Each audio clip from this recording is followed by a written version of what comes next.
Welcome everyone back to the West Best Media. This is the last of the series Ramaphosa versus Malema and what South Africa powers that be fear the most.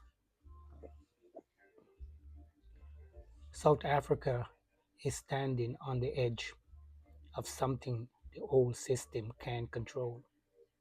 The people feels it in their bones and the politician feels it in their fear. And as the center of this storm, and at the center of this storm is two men. Yes, Cyril Ramaphosa, the businessman, the polished global stage presenter, Julius Malema, the revolutionary who speaks the language of the street. But this isn't just rival between two leaders. It's a war between two visions for South Africa. Because what the powers that be fear the most isn't Julius Malema himself, it's what he represents, a generation that refuse to wait their turn. Ramaphosa is the face of stability, the smile, the reformer, the diplomat investor loves. He walks the hall of Dovers and Washington with applause following him. The world, to the world, he's the man who calms the market. But inside South Africa, that calms feel more like stage or scared or cage. They like they're scared, caged in because stability means nothing when millions of people live without jobs, without land, without light. Julius Malema, on the other hand, doesn't speak for the boardroom. He speaks for the broken. He doesn't sugarcoat reality. He spits raw freedom without ownership is not freedom. That line is why they feared him, because it exposes 30 years of betrayal wrapped in polite speeches. Every time he stepped to the mic, the establishment trembled. They don't fear chaos, they fear clarity. Ramaphosa promised reform. Malema demands justice. And in a country where patience has turned into poverty, justice sounds like revolution. You're listening to the West Best Media, where truth doesn't ask for permission. Hit subscribe right now and join this movement, exposing Africa's real story. Let's talk about the 7-year old case that suddenly came back to life. The courtroom weapon. It's not coincident, it's choreographed.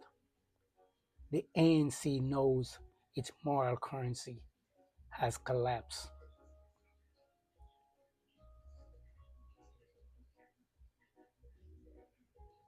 Corruption, scandals, rollbacks, and youth unemployment have, have stripped it bare.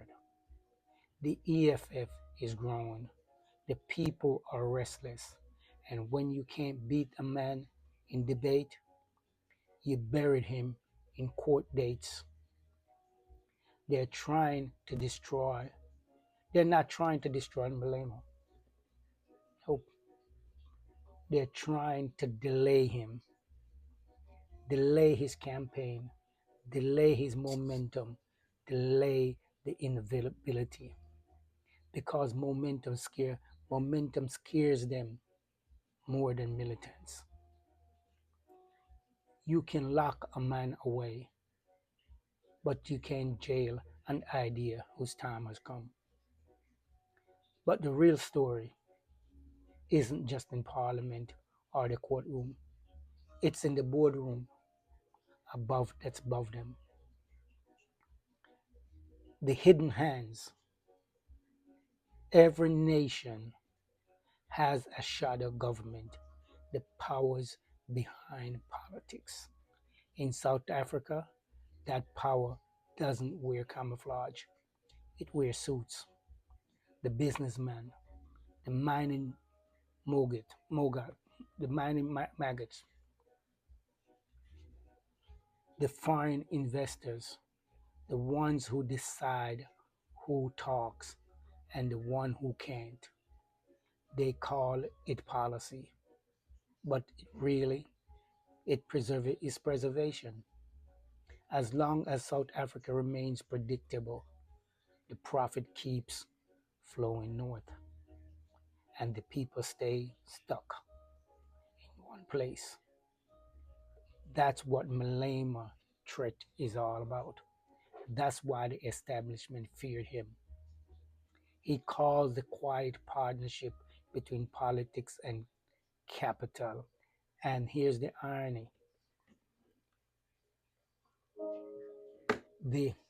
the irony. The same Ramaphosa who once negotiated the end of apartheid now protect the system left behind. Because the real economy in South Africa is still designed for extraction, not inclusion. The West praises Ramaphosa because he speaks the language, excuse me, he speaks the language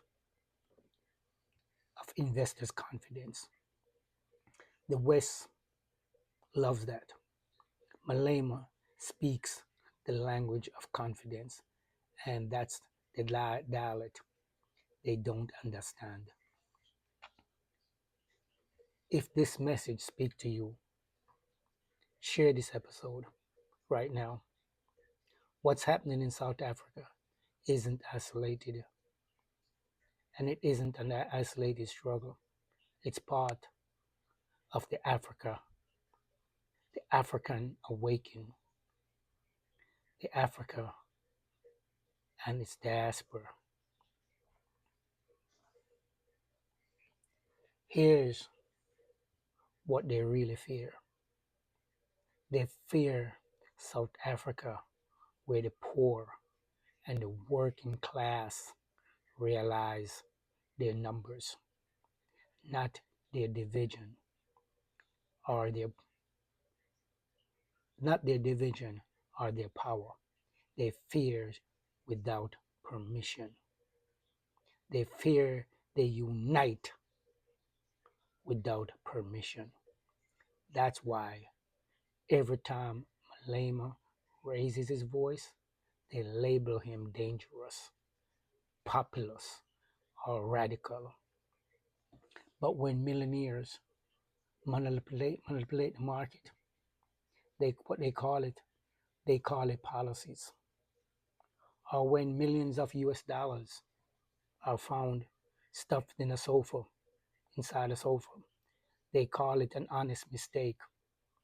One law for the connected and another law for the condemned. That's the hypocrisy of South African modern democracy. Ramaphosa is the product of international grooming, the kind of leader the global system can manage. You heard me right. He is the leader that the global system can manage. Malema is the product of domestic frustration, the kind of leader the people created themselves. One is shaped by capital, the other is shaped by consciousness. And consciousness does not need permission. Once it's spread, you can't cage it again. That's why they feared him. Not because he'll burn the system down, nope, but because he might replace it with one that actually works. Here is the dawn they can't delay.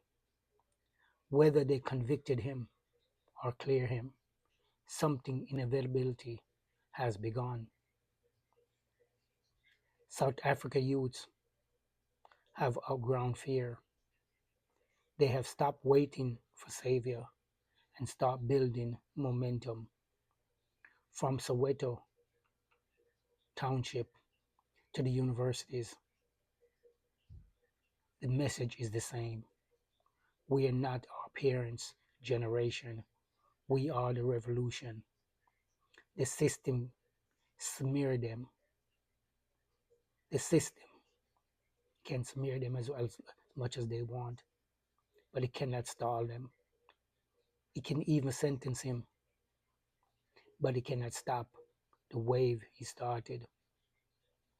Because this generation no longer begs for independence or for inclusion, it will build its own independent.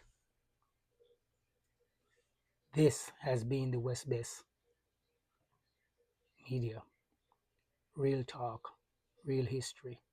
Subscribe, share, support the channel that speaks the truth to power unapologetically. And for those of you who want to dig deeper, my upcoming book, Africa Rise, Babylon Fall, explore these same struggles across the continent and across the diaspora, from South Africa politics, awaken to the Sahel rebellion, to the Caribbean, to the diaspora, the story of Africa and Africans reclaiming its voice. Stay tuned. When it drops, you'll be the first to know. This has been the West Best Media, where Africa speaks for itself. One love, peace, and joy. Have a blessed day.